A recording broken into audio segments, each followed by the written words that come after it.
Você sabia que o livro da UERJ desse ano é 1984? Bem, deveria saber, né? Mas fica tranquilo, hoje a gente vai falar tudo que a gente pode sobre esse livro e como que esse livro vai poder te ajudar na sua redação.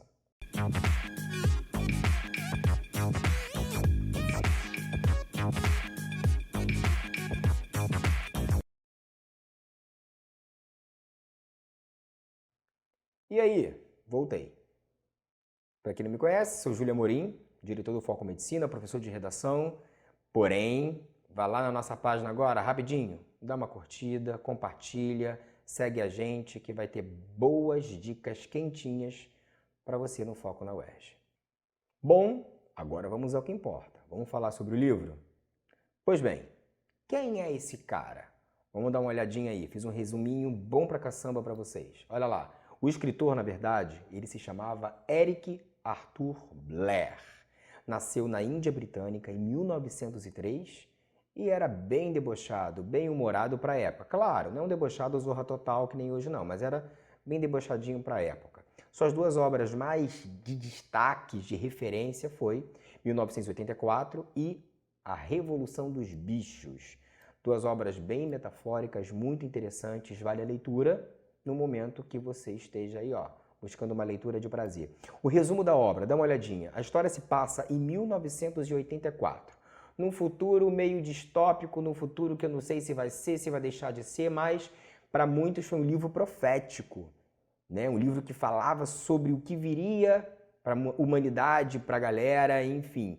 Então, leia com bastante atenção, mas vamos lá. E aí, nessa história toda, o Estado impõe um regime extremamente totalitário com a vigilância de um cara chamado Grande Irmão, o Big Brother, dentro de um partido chamado INGSOC, que ninguém consegue escapar do seu poder. Onde é que ele ocorre? Na Oceania, um lugar completamente dominado pelo medo, pela repressão, e quem tinha o hábito de ir de encontro àquilo que o governo falava, cometia um crime chamado crime-ideia, tá? Tem aí uma composiçãozinha aí, de crime com ideia, ou seja, uma ideia de crime, então eles chamavam de crime-ideia. No romance, o personagem principal é um Winston Smith. O cara questionava como é que o Estado agia, trabalhava no Ministério da Verdade, tem alguns ministérios, já eu conto pra vocês. E qual era a função do cara? Alterar toda a história, todo documento que o partido quisesse que tivesse aí uma modificaçãozinha. Só um adendo. Quando o cara questionava isso, aquilo que eu falei anteriormente do crime-ideia, a sentença era a morte. Pesado, né?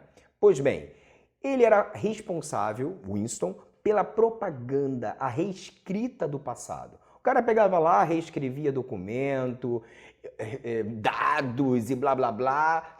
Com o quê? Com a necessidade do governo se manter no poder. Então, assim, o cara ele tinha um papel intermediador, reescrevia, né, modificava, enfim, para dar uma segurança muito grande para o Estado. Ele é de classe média, membro do partido externo, mas detestava o governo.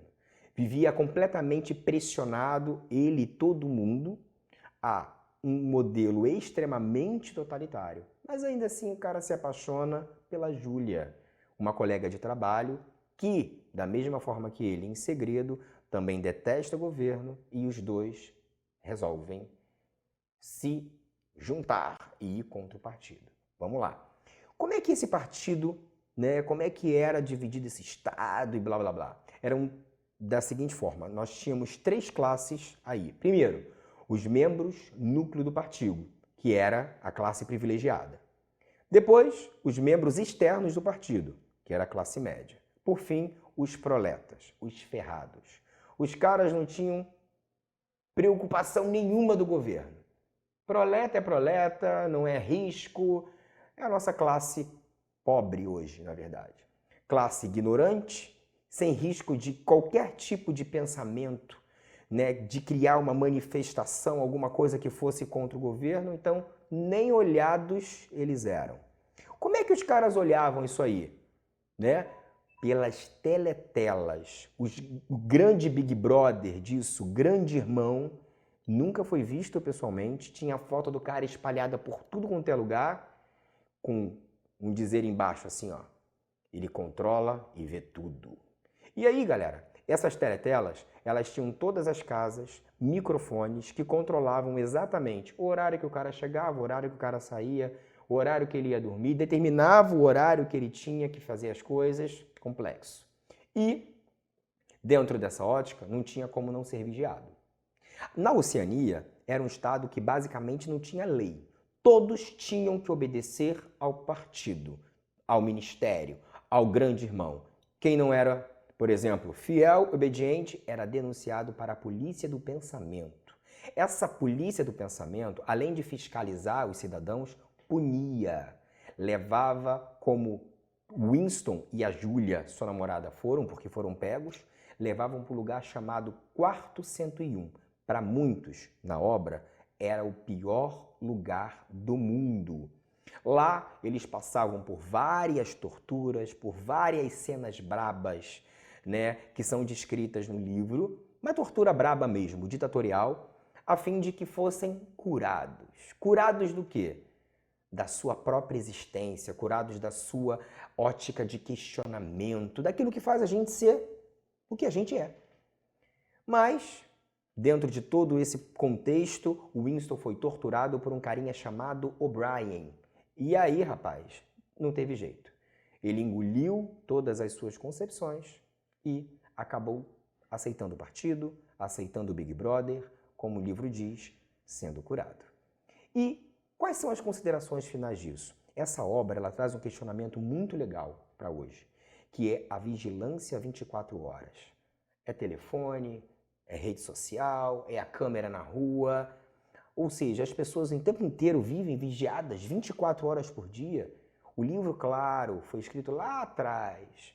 1984 já era um futuro distópico, um futuro lá na frente. Ainda assim, essas teletelas são como as nossas câmeras de segurança, como eu falei, tablet. E aí? Profético, né? Então, justamente esse livro tem um papel muito interessante que fala exatamente do controle que se tem exacerbadamente da nossa vida hoje. E aí se discutem o papel do Google, do Facebook, por exemplo, de qualquer tipo de procura e dessa manipulação de dados mental, física, que a gente consegue, infelizmente, ainda nem perceber, porque já faz parte do nosso dia a dia. O principal argumento, as bases, o pilar que o livro traz se chama dominação e alienação.